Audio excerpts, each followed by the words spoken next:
September 2021 bulan Mei nggak ada masalah secara hukum. Jadi Pak Didi harus belajar lagi kelihatannya. Lagi suka-suka mereka pakai imajinasi mereka untuk mendapatkan itu untuk mereka yang paling baik. Tapi kalau dari Menkyu sendiri arahannya apakah? Maksudnya lebih prefernya ke proyek-proyek yang komersil swasta, apakah proyek prioritas pemerintah gitu? Yang kita bilang ada nggak jangan dipakai beli bond dan jangan dipakai beli SRB itu. Hanya itu aja. Yang lain market base suka-suka mereka. Pak Menkyu, kebijakan Bapak dikritik Pak Didik, itu gimana Pak? Pak Didik salah undang-undangnya. Salah Pak ya? Saya tadi ditelepon Pak Lambok, ahli undang-undang kan. Dia bilang sama saya, Pak Didik salah. Dan hal ini pernah dilakukan sebelumnya. Ini bukan bukan perubahan anggaran, ini hanya uang kita dipindahkan saja. Nggak ada yang saya udah konsultasi juga dengan Pak Lambok dan ahli-ahli hukum di Kemenkyu. Dulu pernah dijalankan tahun 2008 bulan September 2021 bulan Mei nggak ada masalah secara hukum. Jadi Pak Didi harus belajar lagi kelihatannya. Pak, kalau yang 200 triliun itu tapi ini yang silpa Pak? Silpa apa sal gitu Pak yang berasal yang 200 triliun itu? Nggak ada urusan, pokoknya uang saya di bank saya geser, dari BI geser. Jadi Anda punya. Ini bukan dipinjemin, saya taruh aja, saya pindahin uangnya. Seperti Anda punya uang di bank A dan bank B, Anda pindahin uangnya dari bank B ke bank A. Uang Anda tetap kan, bentuknya sama ya, tabungan apa-apa. Jadi nggak masalah, cuma pindah aja. Cuman karakteristiknya beda. Kalau bank sentral nggak bisa diakses oleh perekonomian dan perbankan. Kalau di bank biasa bisa diakses dan bisa menjebak dan bisa memberi stimulus ke perekonomian. Itu utamanya. Jadi banyak yang salah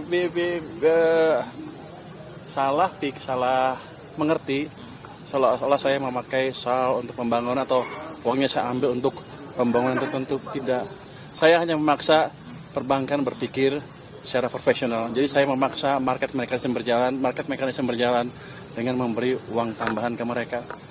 Jangan santai-santai aja jadi naruh uang di bank sentral, di obligasi, nggak ngapa-ngapain, enak banget. Jadi sekarang mereka mesti berpikir sesuai dengan fungsi mereka, yang fungsi untuk apa perbankan dibuat. Imbarannya siapa Pak yang pusing Pak? Katanya apa ya? Saya pikir semuanya pusing. Pak, kalau stimulus anggarannya dari mana aja, berapa sih Pak? Untuk stimulus yang terakhir kemarin diluncurkan, anggarannya berapa dan berapa yang udah di... Saya pikir yang paling besar kan yang 7 triliunan kan, yang untuk apa tuh? Saya lupa, 7 triliun untuk beras yang 2 kilo. Itu akan kita kasih 20 kilo ya, 2 kali 10, 2 bulan kali 10 kilo. Itu kan kasih 2 bulan pertama. Nanti kalau masih kurang kita kasih lagi. Pak, quotes of the day dong Pak untuk anak muda yang soal keuangan. Nah, apa quotes of the day? Nggak, yang ada baru lagi sedikit. Tadi saya izin ke Pak Presiden bulan depan saya akan mulai beredar di kementerian-kementerian yang besar, yang penyerapan anggarannya belum optimal. Kita akan coba lihat, kita akan bantu. Saya akan kasih waktu sampai akhir bulan Oktober. Kalau mereka kita perkirakan nggak bisa belanja sampai akhir tahun, kita ambil uangnya. Jadi potong lagi nih Pak, Kita sebarkan ke program-program yang langsung siap dan berdampak ke rakyat. Saya nggak mau uang nganggur. Pak sudah diperhitungkan kan dari kerugian apa Mas? Itu mulai ngomong gitu. Itu quote of the day apa? Quote of the day untuk anak muda Pak, untuk memulai bisnis atau memanage keuangan dong. Jadi kalau mau berinvestasi ya, di instrumen apapun, pelajari instrumen itu apa. Jangan ikut-ikutan orang, jangan FOMO fear of missing out. Pelajari instrumennya apa, mereka pasti berhasil. Untuk cewek-cewek yang suka belanja Pak? Hah? Untuk cewek-cewek yang suka belanja? Belanja nggak apa-apa, belanja mau yang mahal, mau yang murah, tapi sesuaikan dengan kantong Anda sendiri. Jangan ngutang. Aku bayar Bapak, strategi Bapak itu dianggap sebagai dibandingin sama pemain sepak bola tuh kayak strategi menyerang gitu Pak, dibandingkan dengan Bu Sri Mulyani yang ofensif.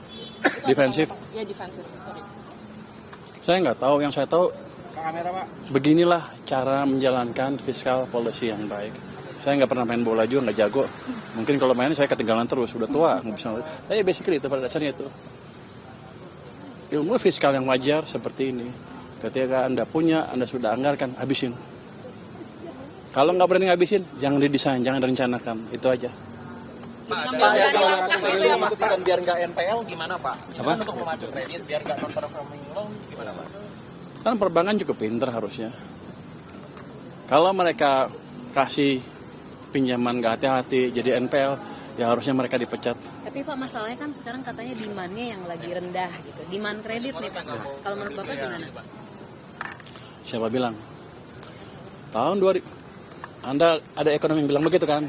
Dia mesti belajar lagi ekonomi. Sebelumnya memang Jadi begini, tahun 2021 semua sama kan? Waktu itu kredit tumbuhnya rendah sekali.